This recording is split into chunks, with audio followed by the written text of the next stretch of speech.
ಆಡಳಿತ ವಿಕೇಂದ್ರೀಕರಣದ ಮೂಲಕ ಪಾಲಿಕೆಯ ಆಡಳಿತವನ್ನು ಪರಿಣಾಮಕಾರಿಯಾಗಿ ಜನರ ಬಳಿ ಕೊಂಡೊಯ್ಯುವುದು ನಮ್ಮ ಪ್ರಥಮ ಆದ್ಯತೆಯಾಗಿದೆ. ಅದರಂತೆ ಬೆಂಗಳೂರು ದಕ್ಷಿಣ ನಗರ ಪಾಲಿಕೆ ವ್ಯಾಪ್ತಿಯಲ್ಲಿ ಹೊಸದಾಗಿ 72 ವಾರ್ಡ್ಗಳ ಅಸ್ತಿತ್ವಕ್ಕೆ ಬಂದಿದ್ದು, ಈ ವಾರ್ಡ್ಗಳ ಗಡಿ ನಿಗದಿ ಪ್ರಕ್ರಿಯೆಯು ಚಾಲ್ತಿಯಲ್ಲಿದೆ. ಪ್ರತಿ ವಾರ್ಡ್ನಲ್ಲಿಯೂ ಪಾಲಿಕೆಯ ವಾರ್ಡ್ ಕಚೇರಿ ತೆರೆದು ಪಾಲಿಕೆ ಕಾರ್ಯವನ್ನು ವಾರ್ಡ್ ಮಟ್ಟದಲ್ಲಿಯೇ ನಿರ್ವಹಿಸಲು ಸೂಕ್ತ ಕ್ರಮ ವಹಿಸಲಾಗುವುದು. ಬೆಂಗಳೂರು ದಕ್ಷಿಣ ನಗರ ಪಾಲಿಕೆ ಎಲ್ಲಾ ಕಚೇರಿಗಳಲ್ಲಿ ಕಾಗದ ರಹಿತ ಆಡಳಿತವನ್ನು ತರುವ ಉದ್ದೇಶದಿಂದ ಕಡತ ವಿಲೇವಾರಿಯಲ್ಲಿ ಪಾರದರ್ಶಕತೆ ತರುವ ಸಲುವಾಗಿ ಈ ಆಫೀಸ್ ಮುಖಾಂತರ ಕಡತಗಳ ನಿರ್ವಹಿಸಲು ಕ್ರಮ ಕೈಗೊಳ್ಳಲಾಗುವುದು. ಪಾಲಿಕೆಯ ಅಧಿಕಾರಿ ಸಿಬ್ಬಂದಿಗಳ ಕಾರ್ಯಕ್ಷಮತೆಯನ್ನು ಹೆಚ್ಚಿಸುವ ಸಲುವಾಗಿ ತಾಂತ್ರಿಕ ಮತ್ತು ವೃತ್ತಿಪರತೆಯ ಬಗ್ಗೆ ತರಬೇತಿ ನೀಡಲು ಕ್ರಮ ವಹಿಸಲಾಗುವುದು. ವಿವಿಧ ವಿಶ್ವವಿದ್ಯಾಲಯ ಹಾಗೂ ಪ್ರತಿಷ್ಠಿತ ಕಾಲೇಜುಗಳ ಸಂಶೋಧನಾ ವಿದ್ಯಾರ್ಥಿಗಳಿಗೆ ಇಂಟರ್ನ್ಶಿಪ್ ಮಾಡಲು ಪಾಲಿಕೆಗೆ ಅವಕಾಶ ಕಲ್ಪಿಸಲಾಗುವುದು. ಈ ಮೂಲಕ ಶಿಕ್ಷಣ, ಸಂಶೋಧನೆ ಮತ್ತು ಆಡಳಿತ ವ್ಯವಸ್ಥೆಗಳೊಂದಿಗೆ ಸಮನ್ವಯ ಸಾಧಿಸಲು ಕ್ರಮ ಕೈಗೊಳ್ಳಲಾಗುವುದು. ಬೆಂಗಳೂರು ದಕ್ಷಿಣ ನಗರ ಪಾಲಿಕೆಯ ಸ್ವಂತ ಕಟ್ಟಡ ಒಂದು ಅಂದಾಜು 150 ಕೋಟಿಗಳ ವೆಚ್ಚದಲ್ಲಿ ಬನಶಂಕರಿ ದೇವಸ್ಥಾನ ಮುಂಭಾಗ ನಿರ್ಮಾಣ ಮಾಡಲು ಕ್ರಿಯಾ ಯೋಜನೆ ರೂಪಿಸಲಾಗಿದ್ದು 26-27 ಸಾಲಿನಲ್ಲಿ ಕಾಮಗಾರಿ ಪ್ರಾರಂಭಿಸಲಾಗುವುದು. ಬೆಂಗಳೂರು ದಕ್ಷಿಣ ನಗರ ಪಾಲಿಕೆ ವ್ಯಾಪ್ತಿಯಲ್ಲಿ ಕಚೇರಿಗಳಲ್ಲಿ ಸಿಬ್ಬಂದಿ ನೌಕರರ ಹಾಜರಾತಿ ನಿರ್ವಹಿಸಲು ಹೊಸ ತಂತ್ರಾಂಶ ಅಭಿವೃದ್ಧಿಪಡಿಸಿ ಅಳವಡಿಸಿಕೊಳ್ಳಲಾಗುವುದು. ಪಾಲಿಕೆ ವ್ಯಾಪ್ತಿಯಲ್ಲಿ 2109 ನೇರ ವೇತನ ಪೌರ ಕಾರ್ಮಿಕರನ್ನು ಕಾಯಂ ಪೌರ ಕಾರ್ಮಿಕರನ್ನಾಗಿ ನೇಮಿಸಲು ಕ್ರಮ ವಹಿಸಲಾಗಿದೆ. ಪಾಲಿಕೆ ವ್ಯಾಪ್ತಿಯಲ್ಲಿ ತೆರಿಗೆ ತಪ್ಪಿಸುವಿಕೆ, ಸೋರುವಿಕೆ, ಪರಿಷ್ಕರಣೆ, ಅಕ್ರಮ ಕಟ್ಟಡ ಮೇಲೆ ನಿಗಾ ವಹಿಸಲು ಹಾಗೂ ಒತ್ತುವರಿ ತೆರವು ಕಾರ್ಯಾಚರಣೆಯಂತಹ ಕಾರ್ಯಗಳಿಗಾಗಿ ಕಂದಾಯ, ಇಂಜಿನಿಯರಿಂಗ್, ಆರೋಗ್ಯ ಶಾಖೆ, ಆಡಳಿತ ಅಧಿಕಾರಿಗಳನ್ನೊಳಗೊಂಡ ವಿಶೇಷ ಜಾಗೃತಗಳ ರಚನೆ ಮಾಡಲಾಗುವುದು. ಪಾಲಿಕೆ ವ್ಯಾಪ್ತಿಯಲ್ಲಿ ವಿವಿಧ ಕ್ಷೇತ್ರಗಳ ತಜ್ಞರನ್ನೊಳಗೊಂಡ ಉನ್ನತ ತಜ್ಞರ ಸಮಿತಿ ರಚನೆ ಮಾಡಲು ಕ್ರಮ ವಹಿಸಲಾಗುವುದು. ಸದರಿ ಸಮಿತಿಯಲ್ಲಿ ನಗರ ಯೋಜನೆ, ಪರಿಸರ, ಘನತ್ಯಾಜ್ಯ ನಿರ್ವಹಣೆ, ಮಾಹಿತಿ ತಂತ್ರಜ್ಞಾನ ಇನ್ನಿತರ ಕ್ಷೇತ್ರಗಳ ತಜ್ಞರಿಗೆ ಅವಕಾಶ ಮಾಡಿಕೊಡುವ ಮೂಲಕ ತಜ್ಞರ ಭೌತಿಕ ಹಾಗೂ ತಾಂತ್ರಿಕ ಜ್ಞಾನವನ್ನು ಪಾಲಿಕೆಯ ಸರ್ವತೋಮುಖ ಅಭಿವೃದ್ಧಿಗೆ ಬಳಸಿಕೊಳ್ಳಲಾಗುವುದು.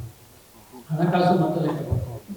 ಆರ್ಥಿಕ ಶಿಸ್ತು ಪ್ರಗತಿಯ ವಸ್ತು ಎಂಬ ಘೋಷವಾಕ್ಯದಂತೆ ಪಾಲಿಕೆ ವೆಚ್ಚವು ಪ್ರಗತಿಯ ಪ್ರತಿಬಿಂಬದಂತೆ ರೂಪಿಸಿ ಸಂಕಲ್ಪ ಮಾಡಿದ್ದೇವೆ.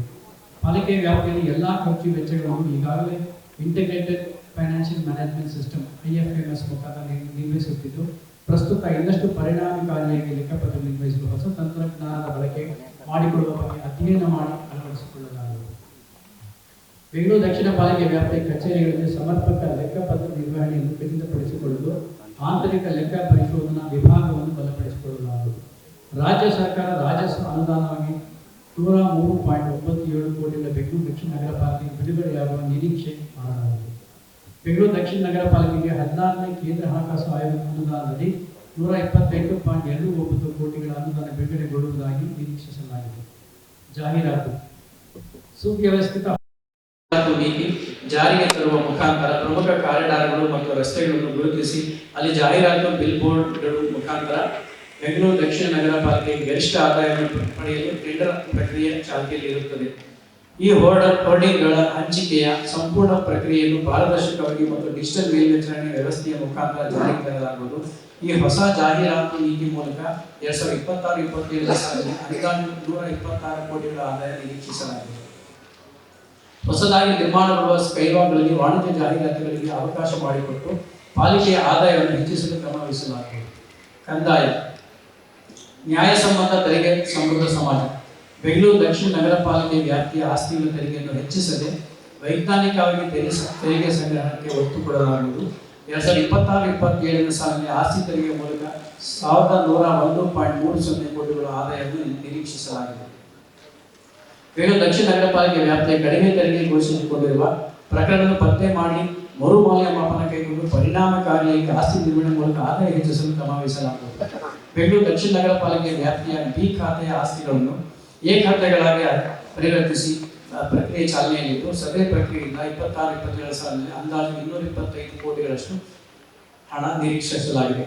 ಬೆಂಗಳೂರು ದಕ್ಷಿಣ ನಗರ ಪಾಲಿಕೆ ವ್ಯಾಪ್ತಿಯ ಬರುವ ಎಲ್ಲ ಆಸ್ತಿಗಳ ನಿಗದಿತ ಕಾಲಮಿತಿಯೊಳಗೆ ಡಿಜಿಟಲೀಕರಣಗೊಳಿಸಲು ಕ್ರಮ ವಹಿಸಲಾಗುವುದು.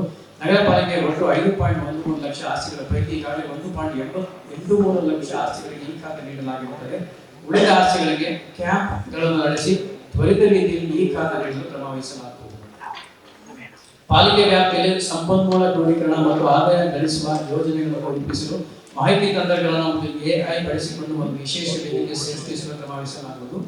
ಬೆಂಗಳೂರು ದಕ್ಷಿಣ ನಗರ ಪಾಲಿಕೆ ವ್ಯಾಪ್ತಿಯ ವಾಣಿಜ್ಯ ಪ್ರದೇಶಗಳಲ್ಲಿ ರಸ್ತೆ ಬದಿಯಲ್ಲಿ ಪಾರ್ಕಿಂಗ್ ವ್ಯವಸ್ಥೆಯನ್ನು ಸುಸಜ್ಜಿತವಾಗಿ ನಿರ್ವಹಿಸಲು ಹೊಸ ಸ್ಮಾರ್ಟ್ ಪಾರ್ಕಿಂಗ್ ವ್ಯವಸ್ಥೆಯನ್ನು ಜಾರಿಗೆ ತರಲಾಗುವುದು. ಇದರಿಂದ ಸುಮಾರು 40 ಕೋಟಿಗಳ ಆದಾಯವನ್ನು ನಿರೀಕ್ಷಿಸಲಾಗಿದೆ.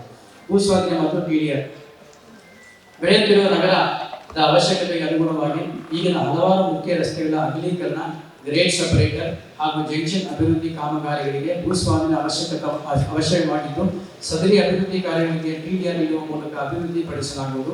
ಪಾಲಿಕೆಯ ಅಭಿವೃದ್ಧಿ ಕಾರ್ಯಗಳಿಗೆ ಆದ್ಯತೆ ನೀಡಿ ಭೂಸ್ವಾಧೀನಪಡಿಸಿಕೊಳ್ಳಲು 2026-27 ಸಾಲಿನ 50.45 ಕೋಟಿಗಳನ್ನು ಮೀಸಲಿರಿಸಲಾಗಿದೆ.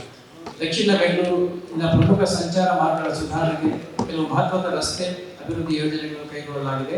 ಇದರ ಭಾಗವಾಗಿ ಡೈರಿ ಸರ್ಕಲ್ನಿಂದ ನೈಸ್ ರಸ್ತೆಯವರೆಗೆ ಇರುವ ಬೆದರಿಕೆ ರಸ್ತೆಯನ್ನು ಅಭಿವೃದ್ಧಿಪಡಿಸಲಾಗುವುದು. ನಗರದ ಸಂಚಾರ ಸಾಮರ್ಥ್ಯವನ್ನು ಹೆಚ್ಚಿಸುವ ಉದ್ದೇಶದಿಂದ ಸುಬ್ರಹ್ಮಣ್ಯಪುರ ರಸ್ತೆ, ಮನಶಂಕಿ ದೇವಸ್ಥಾನದ ಹೊರವರ್ತುಲ ರಸ್ತೆಯವರೆಗೆ 20 ಕೋಟಿಗಳ ವೆಚ್ಚದಲ್ಲಿ ಹಾಗೂ ಬೇಗೂರು ಗುಬ್ಬಿ ರಸ್ತೆಯಿಂದ ಬೇಗೂರು ಕೊಪ್ಪ ರಸ್ತೆಯವರೆಗೆ 40 ಕೋಟಿಗಳ ವೆಚ್ಚದಲ್ಲಿ ರಸ್ತೆ ಅಗಲೀಕರಣ ಕಾಮಗಾರಿ ಕೈಗೊಳ್ಳುವ ಯೋಜನೆಯನ್ನು ರೂಪಿಸಲಾಗುವುದು. ಹಾಗೂ ಈಗಾಗಲೇ ಕೈಗೊಳ್ಳಲಾಗುತ್ತಿರುವ ಡಿಜಿಪುರ ಎಲಿವೇಟೆಡ್ ಕಾರಿನ ಕಾಮಗಾರಿಯನ್ನು ತ್ವರಿತಗತಿಯಲ್ಲಿ ಪೂರ್ಣಗೊಳಿಸಲು ಹಾಗೂ ಸೆಪ್ಟೆಂಬರ್ 26ರ ಅಂತ್ಯಕ್ಕೆ ಮುಕ್ತಾಯಗೊಳಿಸಲು ಉದ್ದೇಶಿಸಲಾಗಿದೆ. ಭೂಸ್ವಾಧೀನ ಸಂಬಂಧಿತ ವ್ಯಾಜ್ಯಗಳನ್ನು ಶೀಘ್ರ ಇತ್ಯರ್ಥಕ್ಕಾಗಿ ವಿಶೇಷ ಕಾರ್ಯಯೋಜನೆ ಹಮ್ಮಿಕೊಳ್ಳಲಾಗುತ್ತದೆ. ಸಾರ್ವಜನಿಕ ಸಂಪರ್ಕ ಬೆಂಗಳೂರು ದಕ್ಷಿಣ ನಗರ ಪಾಲಿಕೆ ಪ್ರತ್ಯೇಕ ವೆಬ್ಸೈಟ್ ಅನ್ನು ಅಭಿವೃದ್ಧಿಪಡಿಸಲಾಗುವುದು. ಆಡಳಿತದಲ್ಲಿ ಪಾರದರ್ಶಕತೆಗೆ ಒತ್ತು ನೀಡಲಾಗುವುದು. ಪಾಲಿಕೆಯ ವ್ಯಾಪ್ತಿಯಲ್ಲಿನ ದೈನಂದಿನ ಚಟುವಟಿಕೆಗಳ ಬಗ್ಗೆ ಸಾರ್ವಜನಿಕ ಮಾಹಿತಿಯನ್ನು ನೀಡಲು ಫೇಸ್ಬುಕ್, ಇನ್ಸ್ಟಾಗ್ರಾಮ್ ಮತ್ತು ಯೂಟ್ಯೂಬ್ ಸಾಮಾಜಿಕ ಮಾಧ್ಯಮಗಳ ಖಾತೆಯನ್ನು ಸಮರ್ಪಕವಾಗಿ ಬಳಕೆ ಮಾಡಿಕೊಳ್ಳಲಾಗುವುದು.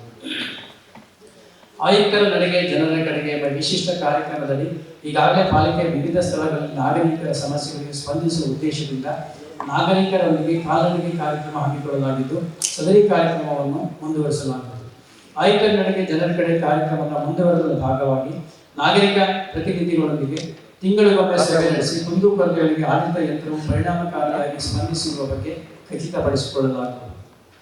ನಗರ ಯೋಜನೆ ಬೆಂಗಳೂರು ನಗರವು ಎದುರಿಸುತ್ತಿರುವ ಸವಾಲುಗಳನ್ನು ಮೆಟ್ಟು ನಿಲ್ಲಲು ಸರ್ಕಾರವು ಗ್ರೇಟರ್ ಬೆಂಗಳೂರು ಪ್ರದೇಶಕ್ಕೆ ಮಹಾಯೋಜನೆಯನ್ನು ಹೊಸ ಆವಿಷ್ಕಾರಗಳ ಆಧಾರದ ಮೇಲೆ ರೂಪಿಸಲು ಈಗಾಗಲೇ ಗ್ರೇಟರ್ ಬೆಂಗಳೂರು ಪ್ರಾಧಿಕಾರದ ಟೆಂಡರ್ ಕರೆಯಲಾಗಿದೆ. ಸದರಿ ಮಹಾಯೋಜನೆಯನ್ನು ಸಿದ್ಧಪಡಿಸಲು ಬೆಂಗಳೂರು ದಕ್ಷಿಣ ನಗರ ಪಾಲಿಕೆ ವತಿಯಿಂದ ರೂ. 5 ಕೋಟಿಗಳನ್ನು ಮೀಸಲಿರಿಸಲಾಗಿದೆ. ಬೆಂಗಳೂರು ದಕ್ಷಿಣ ನಗರ ಪಾಲಿಕೆ ವ್ಯಾಪ್ತಿಯಲ್ಲಿ ಕಟ್ಟಡ ನಕ್ಷೆ ಮಂಜೂರಾತಿ, ಸ್ವಾಧೀನಾನುಭವ ಪ್ರಮಾಣ ಪತ್ರಗಳು ವಿತರಿಸುವ ಶುಲ್ಕಗಳ ಮೂಲಕ ನಗರ ಯೋಜನೆ ವಿಭಾಗದಿಂದ ರೂ. 582 ಕೋಟಿಗಳ ಆದಾಯ ನಿರೀಕ್ಷಿಸಲಾಗಿದೆ. ಬೆಂಗಳೂರು ದಕ್ಷಿಣ ನಗರ ಪಾಲಿಕೆ ವ್ಯಾಪ್ತಿಯಲ್ಲಿ ಹೊಸ ಪ್ರೀಮಿಯಂ ಎಫ್ಐಆರ್ ನೀತಿಯಿಂದ 26-27 ಸಾಲಿನ ಅಂದಾಜು 360 ಕೋಟಿ ಆದಾಯವನ್ನು ನಿರೀಕ್ಷಿಸಲಾಗಿದ್ದು, ಸದರಿ ಅನುದಾನವನ್ನು ಬೀಸ್ಮೈಲ್ ವತಿಯಿಂದ ಬೆಂಗಳೂರು ನಗರ ಅಭಿವೃದ್ಧಿಯ ಯೋಜನೆಗೆ ವಿನಿಯೋಗಿಸಲು ಉದ್ದೇಶಿಸಲಾಗಿದೆ.